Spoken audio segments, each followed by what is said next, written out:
When did you walk out of a movie theater and why? I worked at a theater in the late 80s and we had Mystic Pizza. We didn't sell very many tickets to it, and then about 20 minutes in, most everyone would come out demanding their money back. The manager would wait at the door with passes filled out waiting for them. Never could figure out why everyone was so mad about that movie. What's so horrible about it? I've never really heard of it before, but it has a 6.2 on IMDb and a 78% on Rotten Tomatoes. It doesn't look like my cup of tea at all, but it also doesn't look like the kind of thing people would walk out of in droves. I've never seen it, but I believe Mystic Pizza is a pizzeria in Mystic, Connecticut. If people didn't know this, they might be expecting a movie about magical pizza, which sounds awesome. Dinosaur. I was screaming and crying because I was scared of the dinosaurs. My dad dragged me out of the theater. My dad brought me and my brothers to see Jurassic Park in the theaters at 9 p.m. After the T-Rex ate the lawyer, I spent the rest of the movie in the hall crying and terrified. I had nightmares for weeks. My dad and brothers watched the rest of the movie and didn't even check on me. Little girl sobbing in the hallway of a movie theater. Yep, good times. My dad, my 11-year-old sister, and my 21-year-old self thought it would be nice to take my grandma out to dinner and a movie for her birthday. There was a light-hearted comedy in theaters at the time about a grandson who fell on hard times and had to move in with his grandmother, and hijinks ensue. We took my super conservative 87-year-old Christian grandmother to see Grandma's Boy. I think we made it to the point where Alex tickles his pickle in the bathroom before Grandma loudly proclaimed everyone in the theater was going to hell and we had to leave. Still one of my favorite movies to this day. Always think about her when I watch it. I had a guy in high school take me to this on our first date, with his mother sitting right next to us. We got through the whole movie, uncomfortable as heck, and afterwards his mother was so angry. She ended up telling him that I was no good for him if I was able to sit through that filth. I was offended by that, so I took his virginity and dated him for a year. The narrator has now Googled this film, and he's not sure what's funnier. The fact that a solidly not good film is one of someone's favorites, or the fact that someone else lost their virginity to said same complete B-comedy film for green herb users. It's funny as heck, to be honest. It wasn't my choice, but when I was a kid, I went to watch Austin Powers, The Spy Who Shagged Me, with my mum and my friend. My mum was already pretty disgusted with the movie during the first 20 minutes. The tipping point for her was when Fat Man was lying in bed with Heather Graham and she puts that little tracker thing up his butt. My mum got furious and said we weren't watching any more of it and we walked into Star Wars Episode 1 instead. Go figure. And I'll clarify, my mum doesn't speak English well, she's from Mexico, so she didn't know anything about the movie and doesn't know what shag means to this day. My parents walked me out of Jumanji as a kid because I couldn't emotionally handle Robin Williams getting hurt. I walked out of Captain America: The Winter Soldier. No, not because it's a bad movie, but because the popcorn machine exploded and the theater caught on fire. Fun times! I had to leave during Titanic. My friend that I was there with began crying hysterically once the ship began sinking and declared she couldn't watch the rest. I was kind of annoyed since it's not like it was a surprise that the ship was going to sink. I only left with her because she was simply inconsolable and making a scene at that point.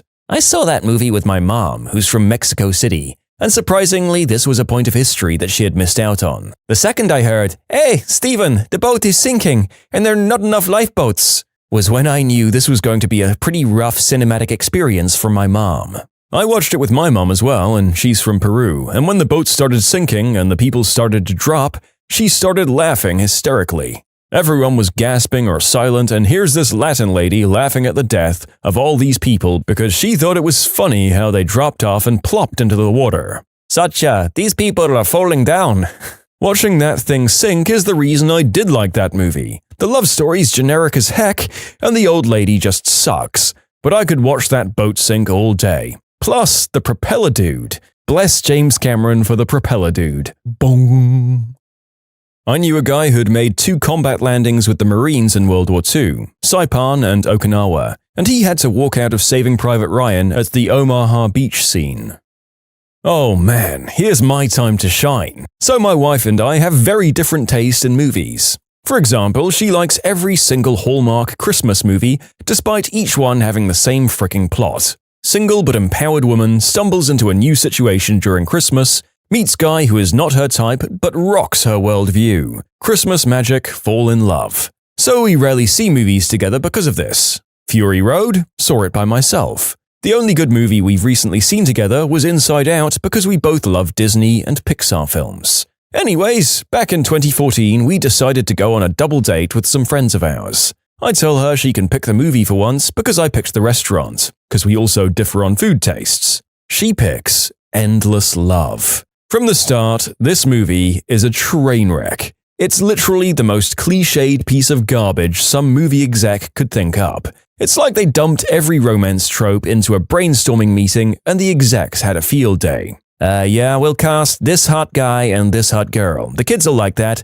Hot people sell. Can they act? Who gives a crap? I mean, this thing just spirals out of frickin' control by Act 2. I can't remember all the details, but there's a terminal illness subplot that never gets resolved, and the main girl's brother, oh my. Here's something I do remember. The girl says, "I have no friends for my high school grad party because I'm too rich and goody-goody." The guy says, "It's all good, girl. I'm brooding, but I'll call the police on another party to get those people over to your party." The party starts, and the weird brother from college says, "I've got a cool college game to play. Let's draw songs out of a hat and you pick a partner and go off for a little bit and then come back and sing a duet of the song." I mean, who the frick has ever heard of that game? How is this a remotely fun party game? Anyway, the movie is bad. People are laughing at parts that aren't meant to be funny because it's so over-the-top drama acting. Near the end, my wife whispers to me, "I'm so sorry." Then it happens. One guy stands up and throws up his hands before leaving with his girlfriend following him out. The exodus has begun. Slowly, people start leaving. If they're not, it's because they're high school students probably making out in the back row. My wife even gets up to leave, and the other couple with us join her. She's shocked that I said that I'm staying. I'm now so enraptured in this piece of crap movie that I have to see how these dumb writers try to wrap things up. In the end, I finished the whole thing while they go to get coffee. When the lights come up, I stand and begin applauding to the shock of the 10 people left in the theater. I feel like I've been trolled by Hollywood. I now own 10 copies of this movie on DVD and I gift them out to friends solely to have someone else to talk about how bad this movie is. You, sir, are a hero for your commitment to enjoying the garbage film that you paid for, and I'm sure every person in that theater remembered you for a long time afterwards. My only irritation is that you gave 10 DVDs worth of your money to it and might have contributed on a greater scale than most to Hollywood execs thinking that people wanted more of that kind of garbage in the future. What to expect when you're expecting. It wasn't what I expected. The third Twilight film. I was forced to go by my then girlfriend. The cinema flooded about 40 minutes in, so we got evacuated. I was so happy. I walked out during Last House on the left. Turns out, a rough scene of the unspeakable act is not what you want to see when two 16-year-olds go on a date. My first movie date with my ex was Girl with the Dragon Tattoo. I had heard all this hype about the book, so I was excited to see it. Yeah, no one told me about that scene either. Wow, that was a first date movie for me too. I left in that part because I had no idea there was that kind of scene, and the guy that I was on a date with was already way creepier in person than his texts had let on. It was not a good vibe. Walked out on Batman: The Dark Knight. The movie started and it was way too loud. Eardrum burstingly loud. I know I wasn't the only one because anytime there was a sound above two people talking, the entire theater would flinch or cover their ears. I went to the manager to let him know and he sighed and said he'd take care of it. A few minutes later, the movie was turned down so quiet that you couldn't hear anyone talking. Every person in the audience would turn their head or lean in when it was quiet. So I let the manager know again, to which he sighed and angrily stomped off. I realized he wasn't sighing because some high school kid didn't know what he was doing. He was angry at me for bothering him. Went back in and the movie was louder than before. I said F it and demanded my money back. At first he refused, and then about 50 people showed up behind me, all demanding the same thing. I saw the movie the same day in another theater and it was perfect. Good movie. Heath Ledger was amazing. I wanted desperately to walk out of The Last Airbender, but that would have meant waiting outside in the rain for an hour for my mum to come pick me up. After finishing the film, I wish I'd sat in the rain. Gamer. My mum took me as a surprise, thinking it was going to be a perfect movie for me. I was in the 6th grade. No point in walking out. Once or twice I've decided to take a nap though. I rarely find the time for a good nap. Batman and Robin. We walked out and saw Men in Black. It was much better. A movie called The Fog. Ooh, the fog kills people. Then stay out of the frickin' fog. It's the 2005 one. Not to be confused with The Mist. If you haven't seen that, it's really good. Don't read anything about it, just watch it, and then maybe report back after. Holy crap, everyone keeps talking about how good The Mist was, and I've been thinking, what? That movie was so bad. Nothing in the movie was good except for when the credits rolled. I think I've been thinking about The Fog the entire time. You can submit your own stories to be featured here on the channel. The story submission link is in the description below. And if you want to listen to some vibey music in the background, check out Easy Mode, also linked below, and subscribe. The opening night for The Dark Knight Rises. It wasn't the movie itself, which I loved, but there was this one Joker that messed it up for everyone. I'll never understand why people can't sit down, shut up, and let everyone else watch the movie they've paid for. Anyway, this guy must have seen the movie in advance and kept loudly dropping spoilers.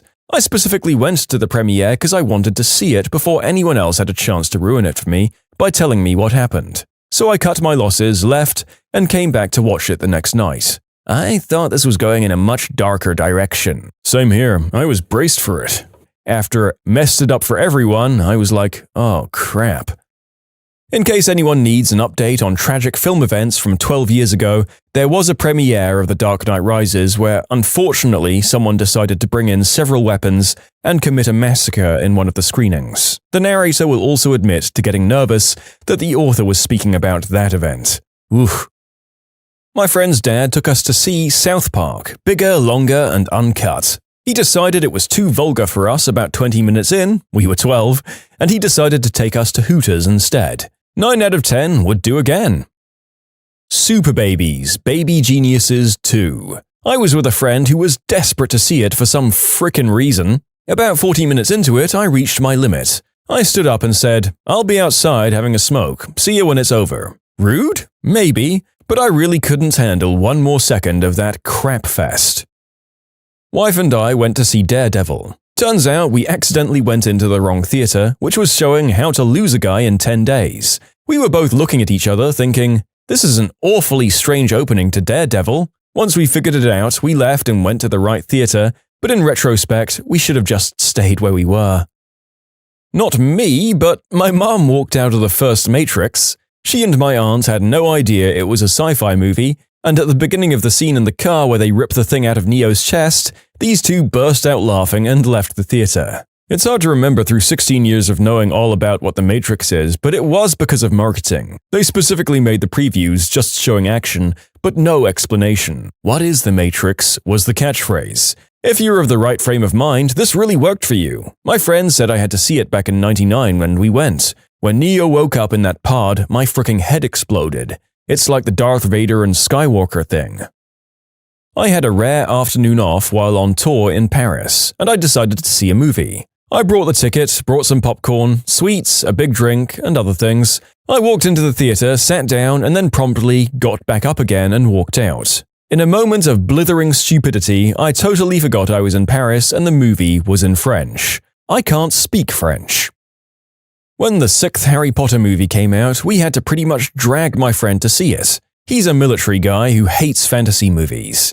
I was shocked he even agreed to go, albeit reluctantly. One of the first lines of the movie was, "Okay, Harry, wand at the ready," and he loudly scoffed. About 10 minutes into the movie, while Harry and Dumbledore were attempting to recruit Slughorn, a lone chair sat in the room of an empty house. I whispered to my friend, "He's the chair." His response was, "If he's the chair, I'm leaving." Sure enough, Dumbledore prodded the chair with his wand. Slughorn's head popped up, exclaiming, "Merlin's beard!" And my friend kept his word. I remember thinking that the movie was alright, and I saw it as an adult, but gosh darn if that description doesn't make it sound like the stupidest thing imaginable. I once took a girl on a first date to go and see The Aristocrats, the Paul Provenza documentary about the alleged dirtiest joke ever told.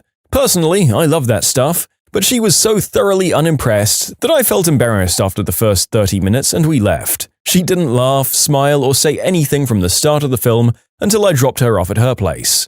We never spoke again. I actually got to meet Paul Provenza a few years later and told him the story. He thought it was pretty funny and gave me some great advice. He said roughly the equivalent to, "Don't sweat it. If a girl can't laugh at something like that, she's not the right one for you anyway." A few years after that, I watched it again with my then-girlfriend, and we both laughed non-stop through the whole thing. She's now my wife. In short, first date disaster watching The Aristocrats. Watched it again later in life with a new girlfriend and then married her. I had to walk out on Passion of the Christ when my sister threw up in the middle of the movie. There was a priest in the theater, and his reaction to it had me in more stitches than Jesus on my way to the car. It's so surreal watching that movie when it came out in theaters packed with uber-religious folks who were watching it as if it were a documentary. At one of the points where Jesus was getting beaten to a pulp, this weeping woman in the movie theater cried out, "You B-words." I had to stifle laughter because it made me think of South Park.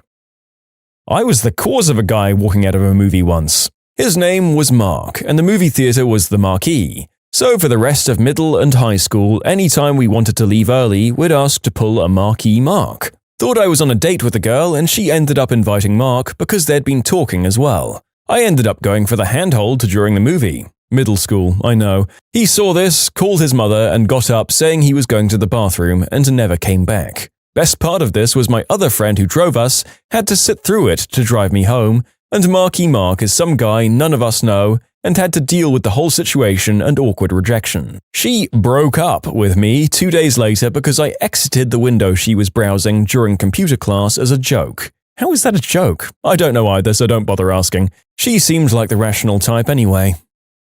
This was the most middle school story that has ever middle schooled. I'll admit that up until my first reread, I didn't catch your part about middle school, and my imagination was afire thinking that this was just the most hilariously childish workplace or college class in the world. Oh well, hopefully we will get a story of that nature sometime in the future. Dad and I went to see War of the Worlds. I thought it was really dull, so I looked over to see if Dad thought the same so we could leave. And he looked properly into the film, so I didn't say anything and watched the rest of it. Afterwards, Dad said that he was glad that I enjoyed the film as he hadn't and wanted to leave. He had done the same thing that I'd done and thought I was enjoying it. I never walked out even if the movie was crap. $10 and more for a ticket I'll fricking endure. I do know about the sunk cost fallacy. I guess I just never experienced a movie so bad that I wanted to leave the theater. You're all talking about wasting time, but if you go to the movies in the first place, you probably had some time to waste anyway. If you absolutely hate it, then fine, go get a refund. Marley and Me. The only movie I've ever walked out on, and it was because I was sobbing like a B-word towards the end, with 15 to 20 minutes left to go, and I couldn't stand to watch another minute of that emotional torture. The fourth Indiana Jones film. I walked out and went into Speed Racer and walked out of that too. It was a bad day at the cinema.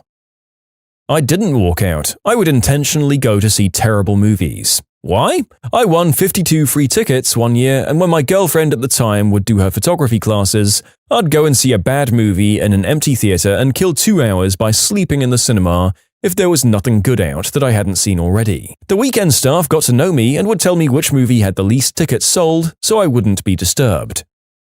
The Box, starring Cameron Diaz and James Marsden. It was aggressively nonsensical. I saw that movie with a friend and her whacked-out group for my friend's birthday. They were the typical teenagers making noise with their phones all out. No one in the half-full theater complained. Some people joined us and a couple of people walked out. Yep. 2 weeks' notice. I was a teenager with my first serious girlfriend. The movie was an excuse to get together. We bought tickets to show the stub if asked by parents. We walked in and stood up and left 10 minutes later to go make out in the car. No idea if the movie was any good, but I got to see a naked girl in person for the first time that night, so I rate it as one of the best movies of all time. This is hands down the best reason to walk out of a movie theater. Wild Hogs. I don't feel that an explanation is warranted. That Frankenstein movie with Sting in it. Walked out and I saw Weird Science instead. Yeah, I'm old. Napoleon Dynamite. I saw it with my family over Thanksgiving holiday and walked out about halfway through thinking we wasted our money. Woke up the next day and couldn't stop quoting it, so we went and saw it again. Now it's one of my favorites. My dad walked out of the cinema during Harry Potter and the Philosopher's Stone because it was, in his words, complete bollocks. I almost walked out of The Lady in the Water, but it was just so bad that we couldn't leave. I walked out once. It was during the Ender's Game movie. I'm able to separate my movie experience from when I read a book, but this movie was so horrible. It was appalling that it went by the same name. It doesn't help that Ender's Game and its ensuing series were some of my favorite books. I couldn't stand to watch another minute of it. I understand the merits the movie has. I also try to separate the movie and the book as much as possible when I watch them. However, I read Ender's Game and Speaker for the Dead 3 days after my grandfather, who loved them, died. Those books were an escape for me. In another low point of my life, I read the Bean sub-series, and that series is the only one to make me cry. I am unabashedly attached to these books, and I couldn't stand the movie. When you subscribe, make sure to hit the bell to turn on notifications. Put the playlist on in the background to finish listening to all the stories, or if you want some vibey music to put on in the background, check out Easy Mode. If you like Am I the Genius, give Am I the Jerk a shot. Everything linked in the description.